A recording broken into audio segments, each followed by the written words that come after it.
Bonjour à tous amis Labi, on se retrouve pour une vidéo sur ma chaîne YouTube et cette fois-ci nous allons faire une nouvelle review, mais tout d'abord je tenais à m'excuser de mon absence à répétition ces derniers temps parce qu'au bout du compte la recherche d'un appartement, aller visiter l'appartement, même acquérir l'appartement était beaucoup plus long et beaucoup plus studieux que ce que je pensais et c'est pour ça que j'ai pas pu faire une vidéo par semaine comme ce que j'aurais voulu faire. Et d'ailleurs aussi j'ai déjà tourné cette vidéo hier mais hélas mon micro a fait des siennes, j'espère que cette fois-ci ça fonctionnera correctement. Sinon je recommencerai encore jusqu'à temps de pouvoir faire cette vidéo correctement.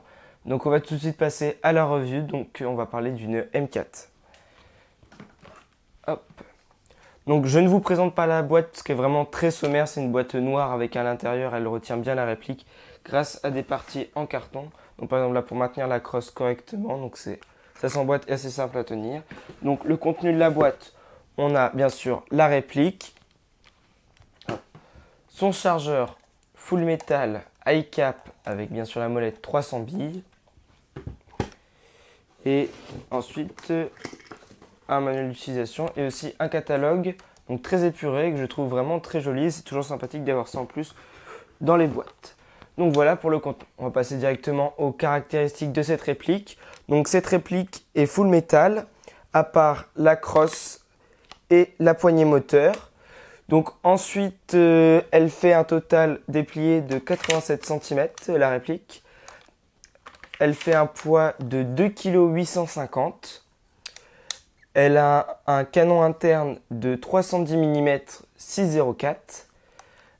C'est une crosse en crâne, donc directement où on met à l'intérieur sa batterie, donc deux bâtons ou une batterie appelée type crosse crâne, donc avec une connectique mini Tamiya, donc très simple à remettre. Hop. Donc la crosse a 3 positions. Hop. Et voilà, complètement déplié pour la mettre. Il y a aussi l'emplacement pour mettre ensuite un anneau de montage par-dessus pour pouvoir mettre une sangle. Que dire de plus? Il y a aussi le sélecteur de tir, donc la safe, semi-automatique. Donc très simple, très sommaire. Donc ce modèle, c'est le 16E3, si je ne dis pas de bêtises, donc de chez VFC. Donc VFC est une marque de haut de gamme. Donc vraiment sympathique, la réplique est vraiment robuste et tiens, on sent qu'elle est fiable. Donc c'est la version CQB, donc carabine, donc fait aussi pour tout ce qui est CQB mais aussi extérieur vu qu'elle est très bien. Elle dégage une puissance de 340 fps en sortie de boîte, donc ce qui est vraiment correct et il n'y a vraiment pas besoin de changer ça. Donc vraiment très bien. Et VFC d'ailleurs c'est la première réplique que je vois ça, le ball catch fonctionnel. Donc quand on tire la culasse, hop, on voit qu'elle reste en arrière pour pouvoir régler plus facilement le pop, donc ce qui est vraiment très bien. Donc ensuite, il faut appuyer sur le ball catch qui se trouve ici pour pouvoir remettre la culasse correctement. Hop, et c'est remis. Et on n'a plus qu'à remettre le petit cache dessus. Hop, et voilà. Donc sinon, niveau performance, elle est vraiment bien. Je pense qu'à 50 mètres, on peut toucher sa cible, donc un corps humain à 50 mètres, parce qu'elle a une bonne portée et une bonne précision en sortie de boîte. Le seul petit souci, je trouve, c'est la réactivité qui est un peu mou. Donc je vous conseillerais de mettre une batterie 7,4 dedans et non une 11,1 si elle n'est pas upgradée, vu que niveau réactivité, elle est un peu mou. Donc on va tout de suite passer au plus et au moins de cette réplique.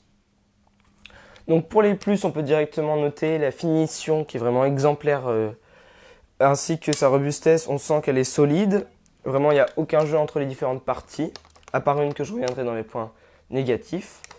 Donc ensuite, je pense déjà qu'elle a une bonne portée et une bonne précision en sortie de bague, donc c'est bien comparé à certaines répliques. Et il n'y aura pas besoin de changer le ressort parce qu'elle n'est pas au-dessus des normes autorisées dans les différentes associations. Donc on va ensuite passer aux points négatifs qui sont moindres, mais il faut quand même les souligner. Donc un tout petit jeu dans la crosse. Après, vu que la mienne était d'occasion, je ne sais pas si elles ont toutes un petit jeu de base, mais la mienne a un petit jeu. Aussi au niveau du sélecteur, un tout petit jeu, mais ça c'est vraiment moindre. Il faudra juste une clé Allen pour pouvoir resserrer cette partie, qu'il n'y ait plus de problème.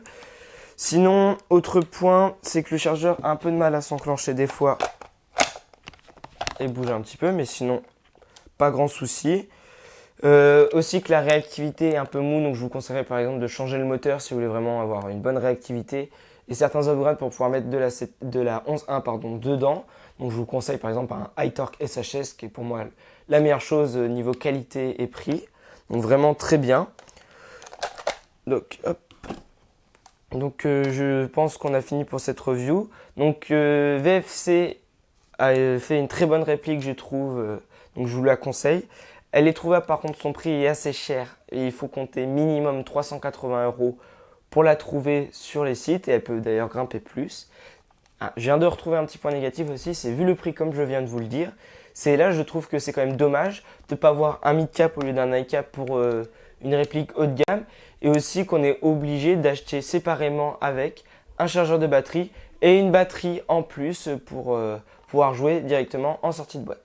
Cette review touche à sa fin, j'espère qu'elle vous a plu. On se retrouve très vite pour une nouvelle vidéo. Bonne continuation à tous et airsoftement.